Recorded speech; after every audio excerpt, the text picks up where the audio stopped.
ദൈവത്തിൻ്റെ അതിപരിശുദ്ധമായ നാമം വാഴ്ത്തപ്പെടുമാറാകട്ടെ. എൻ്റെ എല്ലാ പ്രിയ സഹോദരങ്ങളും സന്തോഷത്തോടു കൂടെ ആയിരിക്കുന്നുവെന്ന് ഞാൻ ദൈവത്തിൽ വിശ്വസിക്കുന്നു. സർവശക്തനായ ദൈവത്തിൻ്റെ കരുതലും കാവലും സംരക്ഷണവും ഇന്ന് പകലിലും നിങ്ങളുടെ കൂടെ ഉണ്ടാകട്ടെ എന്ന് ഞാൻ ആത്മാർത്ഥമായി പ്രാർത്ഥിക്കുന്നു. കഴിഞ്ഞ 2 മാസത്തിലധികമായി ഏകദേശം 165 പരം ഗ്രാമങ്ങൾ 4 സ്റ്റേറ്റുകളായി ഒഡീഷ, ഛത്തീസ്ഗഡ്, ജാർഖണ്ഡ്, ബീഹാർ ആൻഡ് വെസ്റ്റ് ബംഗാളിൻ്റെ ചില ബോർഡർ ലൈനുകളൊക്കെ കടന്നുപോയി പ്രാർത്ഥിക്കുവാൻ സ്വർഗത്തിലെ ദൈവം എനിക്ക് തന്ന വലിയ ഭാഗ്യത്തെ ഓർത്ത് ഞാൻ ദൈവത്തെ സ്തുതിക്കുന്നു. കഴിഞ്ഞ ദിവസം ഞാൻ നാട്ടിലേക്ക് തിരിച്ചെത്തി. നിങ്ങളുടെ ഓരോരുത്തരുടെയും വിലയേറിയ പ്രാർത്ഥനകളാണ് എന്നെ ഈ ഓരോ ഗ്രാമങ്ങൾ സന്ദർശിക്കുവാൻ സ്വർഗത്തിലെ ദൈവം സഹായിച്ചത്. ഓരോരുത്തരുടെയും പ്രാർത്ഥനകൾക്ക് ദൈവനാമത്തിൽ നന്ദി പറയുന്നു. അടുത്ത ചില സംസ്ഥാനങ്ങൾ കടന്നുപോയി പ്രാർത്ഥിക്കുവാൻ ഞാൻ ദൈവത്തിൽ ശരണപ്പെടുകയാണ്. ആസാം, മേഘാലയ, മണിപ്പൂർ, മിസോറാം, സിക്കിം, നാഗാലാൻഡ്, അരുണാചൽ പ്രദേശ് എന്ന നോർത്ത് ഈസ്റ്റേൺ സൈഡുകളിലൊക്കെ പോയി പ്രാർത്ഥിക്കുവാൻ ഞാൻ ദൈവത്തിൽ ആശ്രയിക്കുന്നു. നിങ്ങൾ ഓരോരുത്തരുടെയും പ്രാർത്ഥനകൾ അതിനുണ്ടാകണമെന്ന് ഞാൻ ദൈവത്തിൽ ആശ്രയിച്ച് നിങ്ങളോട് അപേക്ഷിക്കുകയാണ്. നിങ്ങൾ ഓരോരുത്തരുടെയും സഹകരണമാണ് എന്നെ ഈ ഓരോ മേഖലകളിലും മിഷൻ പ്രവർത്തനങ്ങളിലും എന്നെ ഉത്സാഹത്തോടു കൂടി നടത്തുവാൻ സഹായിക്കുന്നത്. ആരും കടന്നു ചെല്ലാത്ത ഗ്രാമങ്ങൾ, ഇന്ന് വരെ സുവിശേഷം കേൾക്കാത്ത ചില സെറ്റിൽമെന്റ് കോളനികൾ, ആദിവാസി മേഖലകൾ, പല മേഖലകൾക്കകത്ത് ഭയങ്കരമായ പ്രയാസങ്ങൾ അനുഭവിച്ച് യാത്രകൾ നടത്തിയ വിധങ്ങളെ ഓർക്കുമ്പോൾ ഞാൻ ദൈവത്തെ സ്തുതിക്കുന്നു, മഹത്വപ്പെടുത്തുന്നു. പല സ്ഥലങ്ങളിലും പല വിധത്തിലുള്ള അപകടങ്ങളൊക്കെ എനിക്ക് സംഭവിച്ചുവെങ്കിലും അതൊക്കെ നമുക്ക് ആ സോഷ്യൽ മീഡിയയിലൂടെ അറിയിക്കുവാൻ കഴിയത്തില്ല. ഒരിക്കൽ ഒരിടത്ത് ഞാൻ പോയി സുവിശേഷം അറിയിച്ച് കടന്നു വരുമ്പോൾ ഏകദേശം 8 മണിക്കൂറോളം എന്നെ ആൾക്കാർ തടഞ്ഞു വെച്ചു. ഞാൻ ആ കാട്ടിനകത്ത്, ഞാനും എൻ്റെ കൂടെ ഉണ്ടായിരുന്ന ജോൺസനും മറ്റു പ്രവർത്തകരും എല്ലാം ഞങ്ങൾ മിണ്ടാതെ 8 മണിക്കൂർ ഇരുന്ന് കരഞ്ഞു പ്രാർത്ഥിച്ചു. അവരെല്ലാവരും നമ്മെ വളരെ രീതിയിൽ നമ്മളെ പീഡിപ്പിക്കുവാൻ ഇടയായി തീർന്നു. പക്ഷെ അവിടെയൊക്കെ കരുതിയ ഒരു ദൈവമുണ്ട്. കാരണം വിളിച്ച ദൈവം വിശ്വസ്തനാണ്, വാക്ക് മാറത്തില്ല, വഴിയറമ്പിൽ ഇട്ടേച്ച് പോകത്തില്ല. വിളിച്ച സ്ഥലത്ത് നിന്നും ലക്ഷ്യസ്ഥാനത്ത് കൊണ്ടെത്തിക്കുവാൻ എൻ്റെ ദൈവം സർവശക്തനാണ്. ഓരോരുത്തർക്കും മിഷൻ പ്രവർത്തനത്തിൽ ദൈവം ഓരോ ദർശനങ്ങളാണ് കൊടുക്കുന്നത്. എനിക്കുള്ള ദർശനമായിരിക്കത്തില്ല ചിലപ്പോൾ നിങ്ങൾക്ക് ലഭിക്കുന്നത്. അതുപോലെ തന്നെ മിഷൻ പ്രവർത്തനം നടത്തുന്ന ഓരോ വ്യക്തികളുണ്ട്. അവർക്കെല്ലാവർക്കും ദൈവം കൊടുത്തിരിക്കുന്ന വ്യത്യസ്തമായിട്ടുള്ള ചിന്താഗതികളാണ്. എൻ്റെ ദർശനത്തിനൊത്തവണ്ണമാണ് ഞാൻ മുന്നോട്ട് പോകുന്നത്. എന്നെ ദൈവം പരിശുദ്ധാത്മാവ് എന്നെ ഗൈഡ് ചെയ്യുന്നതിനനുസരിച്ചാണ് ഞാൻ ഓരോ ഗ്രാമത്തിലേക്ക് കടന്നു പോകുന്നത്. ഞാൻ വിശ്വാസത്തിൽ വന്ന സമയം മുതൽ ഞാൻ മിഷൻ പ്രവർത്തനങ്ങളുമായിട്ട് ബന്ധപ്പെടുന്ന പുസ്തകങ്ങളൊക്കെ വായിക്കുന്നത് പതിവായിരുന്നു. മിഷൻ പ്രവർത്തനവുമായിട്ട് ബന്ധപ്പെടുന്ന അധ്യായങ്ങൾ ഞാൻ ഏറ്റവും കൂടുതൽ ലേഖന പരമ്പരയിൽ ഞാൻ വായിക്കുവാൻ ഇടയായി തീർന്നിട്ടുണ്ട്. നമുക്ക് പൗലോസിനെ കുറിച്ച് പ്രസംഗിക്കാൻ കഴിയും, പൗലോസിനെ കുറിച്ചുള്ള ലേഖനത്തിനകത്തുള്ള ദൂതുകൾ വിളിച്ചു പറയുവാൻ കഴിയും. പക്ഷെ പൗലോസിനെ പോലെ നമുക്ക് ജീവിക്കാൻ കഴിയണം. അതാണ് ക്രിസ്തു ജീവിതത്തിൽ ഏറ്റവും വലിയ മുതൽക്കൂട്ടെന്ന് പറയുന്നത്. ഏകദേശം 300 വർഷം കഴിഞ്ഞിട്ട് പൗലോസിന്റെ മെസ്സേജ് പോലും യെരുശലേം സഭ കേൾക്കുന്നത്. അല്ലെങ്കിൽ ലൂക്കോസ് എഴുതി വെക്കുന്ന സ്തോത്രം. അവൻ പോയ മേഖലകളിലൊക്കെയും അവൻ കഷ്ടങ്ങൾ അനുഭവിച്ചിട്ടുണ്ട്. ഏകദേശം 10-15 ഐറ്റം ആപത്തുകൾ അവന്റെ ജീവിതത്തിൽ വന്നത് കൊരിന്ത് സഭയോട് അവൻ വിളിച്ചു പറയുന്നുണ്ട്. ഇതെല്ലാം വിളിച്ചു പറയുമ്പോഴും അവന്റെ അകത്ത് ചലിച്ച ഒരു വാക്യമുണ്ട്. ആ വാക്യം ഇന്ന് പകലിൽ നിങ്ങളോട് പറഞ്ഞിട്ട് ഈ മിഷൻ പ്രവർത്തനത്തിന്റെ 1-2 കാര്യങ്ങൾ പറഞ്ഞ് നന്ദി സൂചകമായി നിങ്ങളോട് അറിയിച്ച് ഇരിക്കുവാൻ ഞാൻ ദൈവത്തിൽ ശരണപ്പെടുകയാണ്. 1 കൊരിന്ത്യർക്ക് ലേഖനം 9-ാം അധ്യായം അതിന്റെ 16-ാം വാക്യം എല്ലാവർക്കും സുപരിചിതമായ വാക്യമാണ്. 1 കൊരിന്ത്യർ 9:16. ഞാൻ സുവിശേഷം അറിയിക്കുന്നു എങ്കിൽ എനിക്ക് പ്രശംസിപ്പാൻ ഒന്നുമില്ല എന്ന് വളരെ വ്യക്തമായി പറയുന്നു. എന്നിട്ട് അടുത്ത വാക്യം, നിർബന്ധം എൻ്റെ മേൽ കിടക്കുന്നു. ഞാൻ സുവിശേഷം അറിയിക്കുന്നില്ല എങ്കിൽ എനിക്ക് അയ്യോ കഷ്ടം എന്ന് വളരെ വ്യക്തമായി പറയുന്നു. അപ്പൊ സുവിശേഷത്തിന്റെ ഒരു ദാഹം നമ്മുടെ അകത്ത് എപ്പോഴാണ് ദൈവം കൊണ്ടിടുന്നത്? ഈ ഭൂമി സൃഷ്ടിക്കുന്നതിന് മുമ്പ്, ഈ ഭൂമണ്ഡലം സൃഷ്ടിക്കുന്നതിന് മുമ്പ്, ലോക സ്ഥാപനത്തിന് മുമ്പേ നമ്മെ ദൈവം തെരഞ്ഞെടുത്തിട്ടുണ്ട്. ആ തെരഞ്ഞെടുപ്പിനകത്ത് നിൽക്കുന്ന ഒരു വ്യക്തിയാണെങ്കിൽ മാത്രമേ ആ വ്യക്തിക്ക് സുവിശേഷവുമായിട്ട് ഏറ്റവും അടുത്ത ബന്ധമുണ്ടായിരിക്കത്തുള്ളൂ. അതുകൊണ്ടാണ് വിളിക്കപ്പെട്ടവർ അനേകം, തെരഞ്ഞെടുക്കപ്പെട്ടവർ ചുരുക്കം എന്ന് തിരുവചനത്തിൽ പറയുന്നത്. വിളിക്കപ്പെട്ട അനേകം പേര് നമ്മുടെ സമൂഹത്തിനകത്ത് ഉണ്ട്, ക്രിസ്തു സമൂഹത്തിനകത്തുണ്ട്. പക്ഷെ തിരഞ്ഞെടുക്കപ്പെട്ടവർ ചുരുക്കമാണ്. ഈ ചുരുക്കത്തിലാണോ ഞാനും നിങ്ങളും, അതോ ഈ അനേകം പേരുടെ കൂട്ടത്തിലാണോ? അനേകം പേരുടെ കൂട്ടത്തിലാണെങ്കിൽ കൂട്ടത്തിൽ ഒരാളായിട്ട് നമുക്ക് ജീവിക്കാൻ പറ്റും. പക്ഷെ തിരഞ്ഞെടുക്കപ്പെട്ട ഒരു വ്യക്തിയാണെങ്കിൽ ചുരുക്കത്തിൽ ഒരാളായി നമുക്ക് മുന്നോട്ട് പോകാൻ പറ്റും. ദമസ്കോസിന്റെ പടിവാതിക്കൽ വെച്ച് യേശു കർത്താവ് ആ ചുരുക്കത്തിൽ ഒരുവനായ ശൗൽ എന്ന് പറയുന്ന പൗലൂസിനെ തിരഞ്ഞെടുത്തു. മറ്റുള്ള ശിഷ്യന്മാരെ പോലെ അല്ല പൗലൂസിനെ തിരഞ്ഞെടുത്തത്. പൗലൂസിന്റെ അകത്ത് ഒരു കനലുണ്ടായിരുന്നു, ഒരു ദർശനമുണ്ടായിരുന്നു, ഒരു വെളിപ്പാടുണ്ടായിരുന്നു, ഒരു കാഴ്ചപ്പാടുണ്ടായിരുന്നു. യേശുക്രിസ്തുവിന് വേണ്ടി സ്വയം മരിക്കപ്പെടണം, യേശുക്രിസ്തുവിന് വേണ്ടി അവൻ എന്തെങ്കിലുമൊക്കെ ആയിത്തീരണം, അവന്റെ സുവിശേഷം അവൻ എത്തേണ്ട സ്ഥലങ്ങളിൽ കൊണ്ടെത്തിക്കേണ്ട ഒരു ധാർമ്മികമായ ഉത്തരവാദിത്തം ആർക്കുണ്ടായിരുന്നു? പൗലൂസിനുണ്ടായിരുന്നു. അതുകൊണ്ട് പൗലൂസ് ഇവിടെ വളരെ വ്യക്തമായി പറയുന്നു, ആമേൻ, എനിക്ക് പ്രശംസിപ്പാൻ ഒന്നുമില്ല, നിർബന്ധം എന്റെ മേൽ കിടക്കുന്നു. ഓരോരുത്തരെയും ദൈവം വിളിച്ചിട്ടുണ്ടെങ്കിൽ, വേർതിരിച്ചിട്ടുണ്ടെങ്കിൽ, ദൈവിക അഭിഷേകത്തിൽ നിർത്തിയിട്ടുണ്ടെങ്കിൽ അവരുടെ എല്ലാം അകത്ത് ദൈവത്തിന്റെ സുവിശേഷത്തിന്റെ ഒരു കനലിട്ടിട്ടുണ്ട്, ഒരു തീ ഇട്ടിട്ടുണ്ട്. അവൻ ആ കനല് നമ്മൾ എങ്ങനെയാണ് നമ്മൾ അതിനെ ഊതി അതിനെ ഒരു നല്ല മൂർച്ചയേറി അല്ലെങ്കിൽ നല്ല തിളക്കമുള്ള ഒരു തീയായിട്ട് അതിനെ ഉണ്ടാക്കിയെടുക്കുന്നത്, അതിനനുസരിച്ചായിരിക്കും നമ്മുടെ പ്രവർത്തന മണ്ഡലങ്ങളിൽ ദൈവപ്രവൃത്തി വെളിപ്പെടുന്നത്. എന്നെ വിളിച്ച ദൈവത്തെ എനിക്ക് വ്യക്തമായിട്ട് അറിയാം. ആ ദൈവം എനിക്ക് വേണ്ടി അത്ഭുതങ്ങൾ ചെയ്യുന്ന ദൈവമാണ്, എനിക്ക് വേണ്ടി അതിശയങ്ങൾ ചെയ്യുന്ന ദൈവമാണ്. ഏകദേശം 18 വർഷത്തിന് മുമ്പേ ദൈവം ആരെന്നറിയാതെ മൂഢൻ തന്റെ ഹൃദയത്തിൽ മ്ലേച്ഛത, നീതികേട് പ്രവർത്തിച്ച് നടന്ന ഒരു കാലഘട്ടത്തിൽ നിന്നും ഏകദേശം 3 പ്രാവശ്യം ബൈബിൾ കത്തിച്ച് അഭിഷിക്തന്മാരെ ഓട്ടിച്ചിട്ട് അടിച്ച് ദൈവസഭയ്ക്ക് ഒരു ശല്യമായി, ഒരു തലവേദനയായിരുന്ന എന്നെ വിളിച്ചു വേർതിരിച്ച നാളെ മുതൽ ഇന്ന് വരെയും ഏകദേശം 19 വർഷത്തിലധികമായി ഓരോ ഗ്രാമങ്ങൾ സന്ദർശിച്ച് പ്രാർത്ഥിക്കുവാൻ ദൈവം എനിക്ക് തരുന്ന ഉത്സാഹത്തെ ഓർത്ത് ഞാൻ ദൈവത്തെ സ്തുതിക്കുന്നു. ദൈവത്തിന്റെ വഴികൾ അത് എത്രയും തികവുള്ളതാണ്. ആ വഴിയിലൂടെ സഞ്ചരിക്കുന്ന ഒരു ദൈവവൈതലാണോ ഈ ലോകത്തിലെ ഒരു വിഷയം നിന്നെയും എന്നെയും അലട്ടത്തില്ല. ആമേൻ. ഈ കാലഘട്ടത്തിൽ എനിക്കൊരു പത്രോസ് ആകാനോ ഒരു യോഹന്നാനാകാനോ അല്ലെങ്കിൽ യേശു ശിഷ്യനാകാനോ ഒന്നും ഒരു പ്രയാസവുമില്ല. പക്ഷെ ഈ കാലഘട്ടത്തിൽ നിനക്ക് പൗലൂസ് ആകാൻ പറ്റുമോ?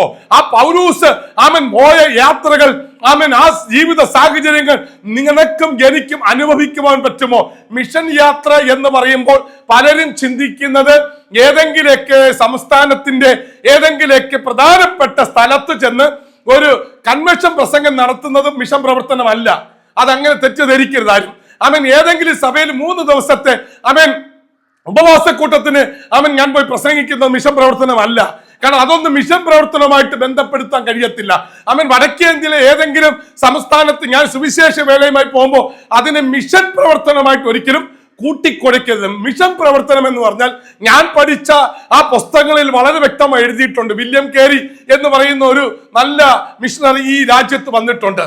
ആ മിഷൻ പ്രവർത്തനം നടത്തിയ കാലഘട്ടത്തിൽ അദ്ദേഹം എഴുതിയ ഒരു കാര്യം ഇങ്ങനെയാണ്, ഒരു വാചകം ഇങ്ങനെയാണ്: മിഷൻ പ്രവർത്തനം എന്ന് പറഞ്ഞാൽ ആദിവാസി മേഖലകൾക്കകത്ത്, ഗ്രാമങ്ങൾക്കകത്ത്, ഊരുകൾക്കകത്ത്, സെറ്റിൽമെന്റ് കോളനികൾക്കകത്ത് അവരുടെ പശ്ചാത്തലത്തിൽ അവരുടെ കൂടെ വസിച്ച് അവരുടെ ഒരാളായി അവർ തരുന്ന ഭക്ഷണം കഴിച്ച് അവരുടെ ജീവിത സാഹചര്യത്തിൽ കൂടെ തന്നെ നമ്മുടെ സകലമാന പ്രവർത്തന മണ്ഡലങ്ങളും ത്യജിച്ചിട്ട്, അതുകൊണ്ടാണ് വചനം പറയുന്നത്, ഒരുവൻ എന്നെ അനുഗമിക്കാൻ ഇച്ഛിച്ചാൽ തന്നെത്താൻ ത്യജിച്ച് സകലതും തന്നെ ത്യജിച്ച് തന്റെ ക്രൂശും എടുത്ത എന്ത് ചെയ്യാ അനുഗമിക്കാൻ പറയുന്നത്. എന്ന് വെച്ചാൽ ഞാൻ മരിച്ചിട്ട് എന്നിൽ നിന്ന് ക്രിസ്തു ജനിച്ച് ആ ക്രിസ്തു എന്നിലൂടെ മറ്റുള്ളവർക്ക് പ്രകാശമായി മാറുന്നതാണ് മിഷൻ പ്രവർത്തനം. അങ്ങനെയാണെങ്കിൽ ഓരോ ഗ്രാമത്തിൽ ചെന്ന് അവരുടെ കൂടെ വസിച്ച് 5ഉം 10ഉം 15ഉം ദിവസങ്ങളൊക്കെ അവരുടെ കൂടെ ഊരുകൾ സഞ്ചരിച്ച് അവർ തരുന്ന കാട്ടുപഴങ്ങളും അവർ തരുന്ന തനതായ രീതിയിലുള്ള ഭക്ഷണങ്ങളൊക്കെ കഴിച്ച് അവരുടെ ജീവിത സാഹചര്യത്തിലൂടെ മുന്നോട്ട് പോകുന്നതാണ് മിഷൻ പ്രവർത്തനം എന്നാണ് എനിക്ക് മുമ്പ് മിഷൻ പ്രവർത്തനമൊക്കെ ത്യാഗപൂർവമായി നടത്തിയ അഭിഷിക്തന്മാരുടെ പുസ്തകങ്ങളിലൂടെ ഞാൻ വായിച്ച് മനസ്സിലാക്കിയത്. അല്ലാതെ 1 or 2 ദിവസം ഗുജറാത്തിലോ പഞ്ചാബിലോ ഒക്കെ പോയി ഞാൻ മീറ്റിങ്ങിന് പങ്കെടുത്തിട്ട് ഏതെങ്കിലും സ്ഥലത്ത് നിന്ന് ഞാൻ മിഷൻ പ്രവർത്തനത്തിന് പോകുന്നു എന്ന് പറയുന്ന മിഷൻ പ്രവർത്തനമല്ല. അങ്ങനത്തെ മിഷൻ പ്രവർത്തനം ഇല്ല. മിഷൻ പ്രവർത്തനം പൗലോസ് പോയത് ഓരോ ഗ്രാമങ്ങൾ, ഓരോ ദേശങ്ങൾ, ഓരോ പട്ടണങ്ങൾ, ഓരോ ആദിവാസി മേഖലകൾ, വചനമെത്താത്ത മേഖലകളിലൊക്കെ അവൻ സുവിശേഷത്തിന്റെ വിത്തുമായി കടന്നുപോയി. ആ വിത്ത് അവിടെ വിതച്ചു, അതവിടെ കിടന്ന് അവൻ കിളിർത്തു, അതൊരു മരമായി. ആ മരം അനേകം പേർക്ക് തണലായി. അതാണ് സുവിശേഷത്തിന്റെ ഏറ്റവും വലിയ ആധികാരികമായ ഒരു സ്ഥാനം എന്ന് പറയുന്നത്. അതുകൊണ്ട് ഇന്ന് പകലിൽ എന്നെ കേൾക്കുന്ന പ്രിയ സഹോദര സഹോദരി, അഭിഷിക്തന്മാരെ, സുഹൃത്തുക്കളെ, കൂടപ്പിറപ്പുകളെ, ഒരു മിഷൻ ചലഞ്ച് എന്റെ അകത്തുണ്ടാകണം. 2025 ഈ വർഷം തീരുന്നതിന് മുമ്പ് തന്നെ ഏതെങ്കിലും ഒരു സംസ്ഥാനം, തൊട്ടടുത്ത് കിടക്കുന്ന കർണാടക, ആന്ധ്ര, തമിഴ്നാട്, ഇങ്ങനത്തെ ഏതെങ്കിലും ഒരു സംസ്ഥാനത്ത് ചെന്ന് ഏതെങ്കിലും ഒരു സ്ഥലത്ത്, ഒരു ഗ്രാമത്തിൽ നമ്മെ കൊണ്ട് കഴിയുന്ന നിലവാരത്തിലുള്ള ഒരു ദൈവിക പ്രവൃത്തി നമ്മളിലൂടെ ചെയ്യുവാൻ തയ്യാറായാൽ അത് മിഷൻ പ്രവർത്തനം. അതുകൊണ്ടാണ് ഇവിടെ പൗലോസ് പറയുന്നത്, ഞാൻ സുവിശേഷം അറിയിക്കുന്നു എങ്കിൽ എനിക്ക് പ്രശംസിപ്പാൻ ഒന്നുമില്ല, കാരണം നിർബന്ധം എന്റെ മേൽ കിടക്കുന്നുണ്ട്. അതുകൊണ്ട് ഈ ദിവസങ്ങളിൽ ഒരു നിർബന്ധം, സുവിശേഷത്തെ കുറിച്ചുള്ള ഒരു നിർബന്ധം എന്റെ അകത്തും നിങ്ങളുടെ അകത്തും വരണം. കഴിഞ്ഞ 2 മാസത്തിലധികമായി ഓരോ ഗ്രാമങ്ങൾ സന്ദർശിച്ച് പ്രാർത്ഥിക്കുമ്പോൾ, ഓരോ ജീവിത സാഹചര്യങ്ങൾ ജീവിക്കുമ്പോൾ ഏകദേശം 80% ഡിഫറന്റ് ആയിട്ടുള്ള ഫുഡുകളാണ് കഴിച്ചത്.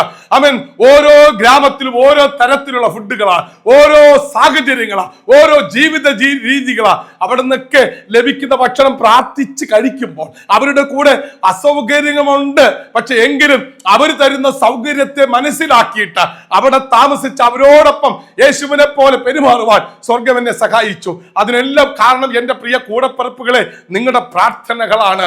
എല്ലാവർക്കും ചിലപ്പോൾ വടക്കേന്ത്യയിൽ എത്താൻ പറ്റിയെന്ന് വരത്തില്ല, പക്ഷെ നിങ്ങൾ ഇരിക്കുന്ന സ്ഥലത്തിരുന്നു കൊണ്ട് ഈ 28 സംസ്ഥാനത്തിനും 5 കേന്ദ്രഭരണ പ്രദേശങ്ങൾക്ക്, നമ്മുടെ രാജ്യങ്ങൾക്കും വേണ്ടി പ്രാർത്ഥിക്കുമ്പോൾ അസാധാരണമായ പ്രവർത്തികൾ നിങ്ങളുടെ വാക്കിലൂടെ തന്നെ ദൈവത്തിന് കൊണ്ടുവരുവാൻ കഴിയും. എല്ലാവർക്കും എന്നെ പോലെ ചെന്നെത്താൻ പറ്റത്തില്ല. ഞാൻ ഇത് പറയുമ്പോൾ തന്നെ അനേകം അഭിഷിക്തന്മാർ നീതിബോധത്തോടെ, സത്യസന്ധതയോടെ, കാഴ്ചപ്പാടോടുകൂടി ഓരോ ഗ്രാമങ്ങൾ സന്ദർശിക്കുന്നുണ്ട്. ഞാൻ പലരെയും കണ്ടുമുട്ടിയിട്ടുണ്ട്. എന്റെ യാത്രാമത്തെ ഞാൻ അനേകം മലയാളി സഹോദരങ്ങളെല്ലാം കണ്ടുമുട്ടിയിട്ടുണ്ട്. അവരെല്ലാം ഓരോരുത്തരും ആത്മാവിന്റെ ദാഹത്തോടുകൂടെ, ആത്മാവിന്റെ ബലത്തോടുകൂടെ യേശുവിനോടുള്ള സ്നേഹമാണ് അവിടെ പ്രകടമാകുന്നത്. വേണമെങ്കിൽ ഇവിടുത്തെ സേഫ് സോണിൽ ഇരുന്നു കൊണ്ട് നമുക്ക് സുവിശേഷം കേൾക്കാം, കൺവെൻഷൻ കേൾക്കാം.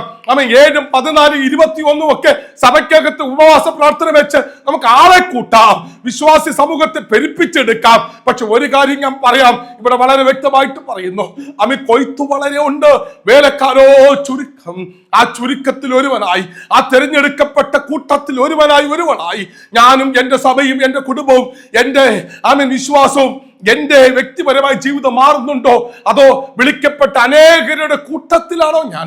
അതോ തിരഞ്ഞെടുക്കപ്പെട്ട ചുരുക്കത്തിനകത്താണോ ഞാൻ എന്നുള്ളത് ഇന്ന് പകലിൽ പുനഃപരിശോധന ചെയ്തിട്ട് ഇനിയുള്ള ദിവസങ്ങൾ ദൈവമേ, എനിക്കൊരു അവസരം ലഭിച്ചാൽ, എനിക്കൊരു സാഹചര്യം ലഭിച്ചാൽ, എനിക്കൊരു ദൈവപ്രവൃത്തി ചെയ്യാനുള്ള അവസരം ലഭിച്ചാൽ ഞാൻ അത് കൃത്യമായിട്ടും ചെയ്യും എന്ന് എത്ര പേർ വിളിച്ചു പറയുന്നുണ്ട്, എത്ര പേർ ചിന്തിക്കുന്നുണ്ട്? അങ്ങനെയുള്ളവർക്കായി ഞാൻ ദൈവത്തെ സ്തുതിക്കുന്നു, അങ്ങനെയുള്ളവർക്കായി ഞാൻ ദൈവത്തെ മഹത്വപ്പെടുത്തുന്നു. ഒരു മിഷൻ ചലഞ്ച്, ഒരു മിഷൻ പ്രവർത്തനം എന്നിലൂടെ ദൈവം നീ ചെയ്തെടുക്കണം, എന്നിലൂടെ നീ ചെയ്തെടുക്കണം എന്ന് എത്ര പേർ ചിന്തിക്കുന്നുണ്ട്? യേശുവിന്റെ നാമത്തിൽ ഞാൻ അടുത്തു പോകുന്ന ഓരോ സംസ്ഥാനം നിങ്ങളോട് ഞാൻ പറഞ്ഞു കഴിഞ്ഞു.